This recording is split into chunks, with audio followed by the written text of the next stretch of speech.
Beard Boy BBQ. And on today's episode, we're going to be pairing some wine with the food that I make. Today, this is my guest, Sam. What's up, everyone? Sam is the Director of wine buyer at Wine Library. I also work on winetext.com, but I run my own page called Bearded Wine Guy. Perfect. So you can go follow him, and the links to his pages will be down in the description. And Sam is a wine sommelier, so he's going to help us pair all of this food with wine. Today, we have sliced brisket, chopped brisket, and ribs. So we're going to get started with the sliced brisket. So Sam, grab a piece. Cool. So what did you do to make this? What did you use in it? How'd you make it? Give me the details. So, details of the brisket. I do smoke everything that I make.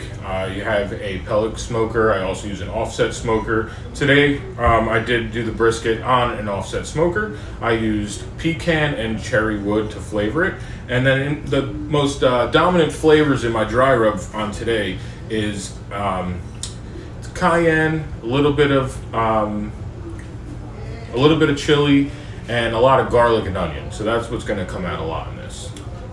Cool. So, the wine I chose for this specifically, I talked to you beforehand, you talked about dry rubs and spiciness is important. It's one of the reasons why I chose this wine. So this wine is called Rouge Bleu, which is from the Côte du Rhône in France. It's a southern region of France, specifically within the Rhône, the southern part. But what makes these guys special is they're what they consider biodynamic.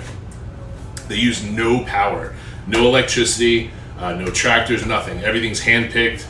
The yeasts are all natural and native to that area, and the grapes themselves, they're kind of on a different level. They only pick them on certain moon phases, which is a little hippie-like, and they also drink the wine on certain moon phases. I'm not sure what today is, but that's besides the point. It might be a little above our heads. But the main part about this wine being biodynamic is there's little outside influence within the wine, so you're actually going to taste the natural aspects of Grenache and Syrah and things of that nature.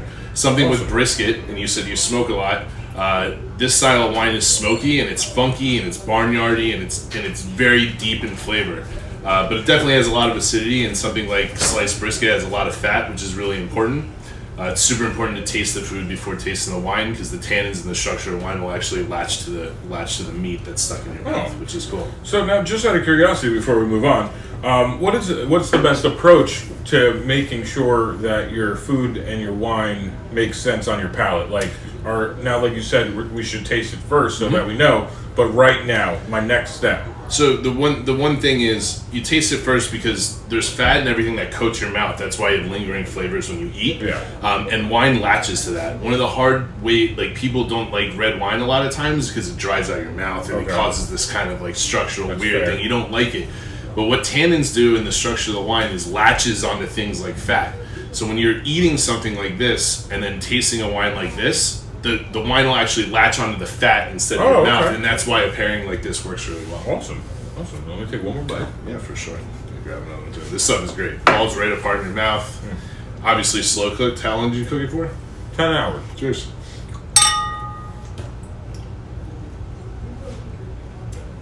So yeah, normally this wine, when you drink it with no food in your mouth, will make your mouth dry out. Dry it out quicker. And really tannic and really have an overwhelming feel. But since we have fat and we have meat going on in our palate, it latches on. Yeah, you don't get that silky same smooth, and you get the smell of the wine, and you don't get that kind of overwhelming, powerful kind of flavor that you normally find. And that is delicious. Yeah. And what exact kind is this? So Côte du Rhône, Southern Rhône, predominantly Grenache. There's some Syrah in there and Mourvedre. The vines themselves are actually 60 years old, so they're pretty old vines. And it's called Mistral, which is the special bottling. And Mistral is based on a wind current that comes through this area, which keeps it cool and it keeps it good growing for the area. And what does something like that run us? I think right now on the shelf in my store, it's around $20. I think we're a little bit different than most because we're nationwide, we're competing. In a regular liquor store or a wine shop, you're probably pushing $25, $30. Oh, wow. That's not terrible. Yeah, no, that's good stuff. Yeah, this is delicious. I personally am a red wine fan. Sure. If you look at my wine rack, all I have is Cabernet and red blends. So no matter how dry it's going to be, it's not going to bother me because I like it that way. and I think there's a misconception. There's still a lot of fruit involved here, but it's definitely on the drier, earthier, smokier side. Delicious though. That is fantastic. Cool. All right, so next I have a fork for you over there. Cool. Do a little separation of this.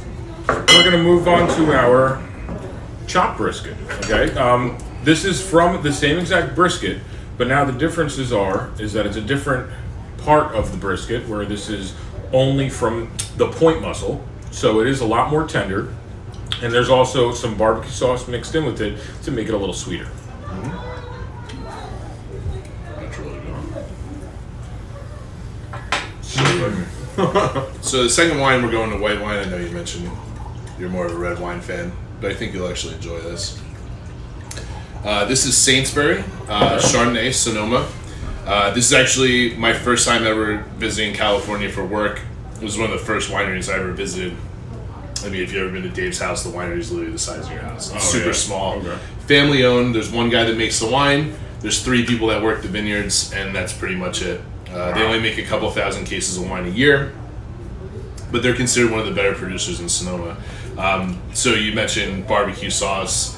Things that are acid driven. I mean, what's the base of the barbecue sauce? Tomatoes, right? Yeah, the base of barbecue sauce is tomato. Yeah, sure. Tomato powder. I actually right. So what works really well is kind of going. There's 2 different types of pairings. You either go linear or you go perpendicular. And because it's an acid driven wine or a food with the barbecue sauce, an acid driven wine like a white wine works really well. Awesome. But there's a ton of intensity. I mean, this is not pulled meat with nothing on it. There's a lot of flavor. So something like Chardonnay works really well because the intensity of the wine it's overwhelming. There's a ton of flavor and a ton of structure going on, which I think as a red wine drinker you might actually appreciate. Awesome. And so this would not be considered a delicate wine then? No, I mean this is not your slamback Pinot Grigio. Yeah. This is not like that. Even some Chardonnays are a little bit thinner and people like oak. This is way more elegant. This is more like a French style. There's a little bit more balance. It's not super alcoholic.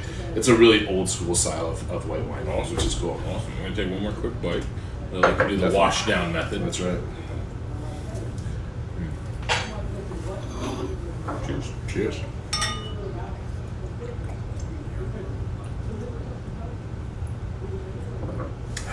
That's good. And I see exactly what you mean with that one. Like it's not basic white wine. Yeah, because the flavor from the brisket punching you the whole time.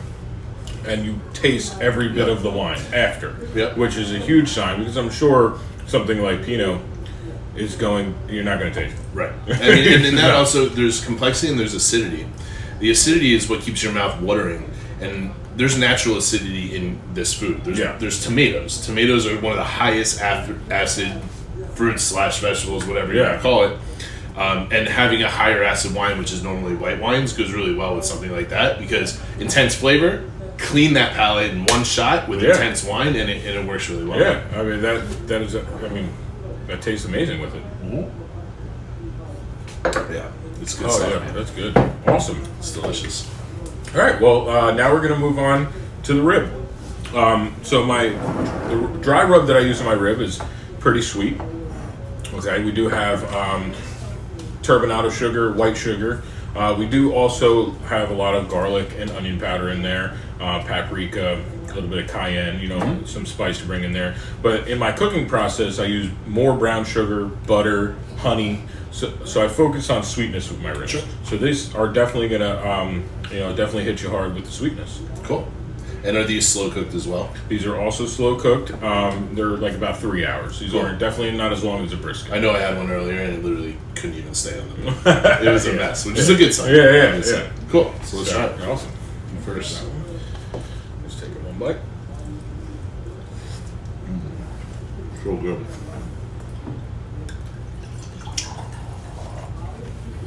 So, it's the wine I'm most excited about. Ooh.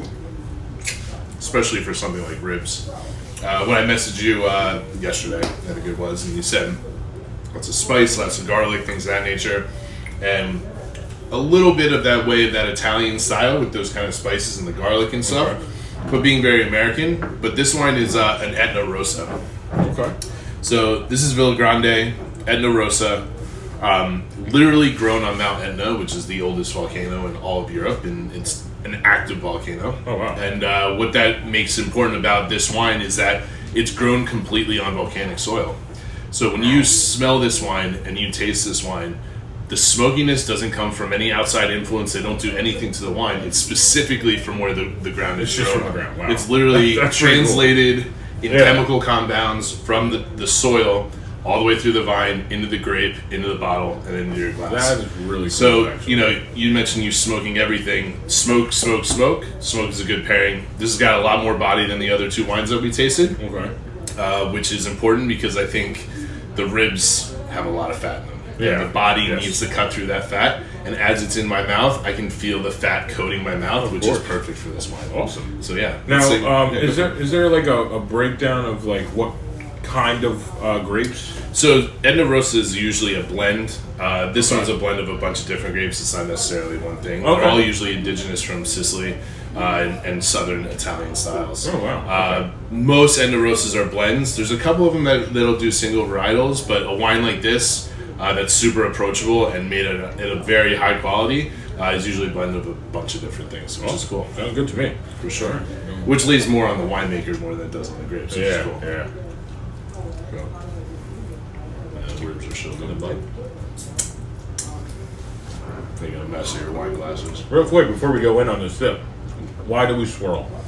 So swirling is important for two things. One is coating the glass. The more area that you can expose to air in your glass, the more you can smell it and the more you're actually going to taste. Oh. Different wine glasses have different areas and things of that nature. It's one of the reasons Like a Merlot glass is right, like it's that bigger big, because they want a bigger surface area in the Okay. aromas. The other thing is to just roll air into the wine. When you roll air into the wine, more aromas open up and things of that nature. Okay. It's one of the reasons why you should never drink champagne out of a champagne glass. It's because it Really? restricts everything. Because of in the flutes, they're just They're so small, and then you can't taste anything, wow. you can't drink anything, and it's one of the reasons why, if you talk to any sommelier, any major wine drinker or collector, they never drink out of a flute. So champagne, drink out of a glass. Drink out of a glass, always. Wow, that's interesting. Awesome. Cheers. Cheers, buddy. Yeah. Definitely that smoky kind of Oh, funky. yeah. That is delicious. Yeah, and super balanced. The alcohol is not super high. I think a lot of people, especially in America, drink very high alcohol wines, Cabernets and things of that nature. But with food, bring it down a little bit, taste the actual grapes and the juice involved, and going with food like this, it works out super well when it comes to pairing. Hey, the ribs are my favorite. Oh, So good. That is incredible. I should get some more. Oh, yeah. Oh, It's that's Labor Day good. weekend. Yeah, right? May as well.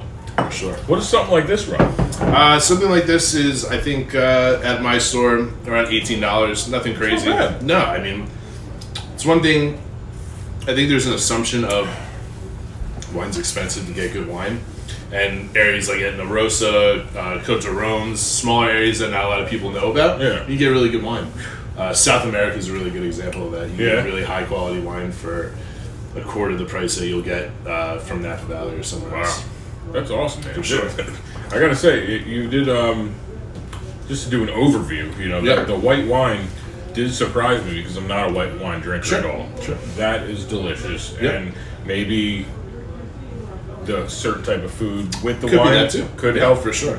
Help you like it a little bit more, whatever the case may It's be. an But I actually experience. really like it. Food and wine is an experience, and food and anything's an experience, and wine and anything's an experience too. Of course. It's just creating that experience is the most important part. That's awesome, man. For sure. We're here to pair up these foods with these wines, and that's what we've accomplished. We'll definitely be putting all of the links in the description. My links, obviously, of course, as well as Sam's. Bearded Wine Guy. I also have a podcast called The Wine Ride that I just do 5-minute short podcasts about the wine industry, which is a lot of fun. And now I just got into streaming video games and answering wine questions. Oh, that's cool. I'll throw that link in there too. We'll share it all, everybody. Yeah. So anyway, this was a lot of fun. Again, we did some sliced brisket, did some chopped brisket, and we did some ribs. So guys, just in tail of this whole thing and working with Dave and doing things in the future we want to grow, if you share, tag one of your friends and like the post, I'm going to ship you one of these bottles of wine to have at your next gathering and get together for wine pairings. Enjoy. I will be sharing this video on Instagram, on Facebook. He'll also have it on his Instagram and Facebook. So if you comment, like, share it on any of those platforms, we'll be looking for that, and the winner will be selected from all of the platforms. So I really want to thank you guys for joining me on this one, and of course I really want to thank Sam, man. Sure. Thank you so much. This was delicious. The wines were great, and as always, please go like, comment, and subscribe, and we'll see you on the next one.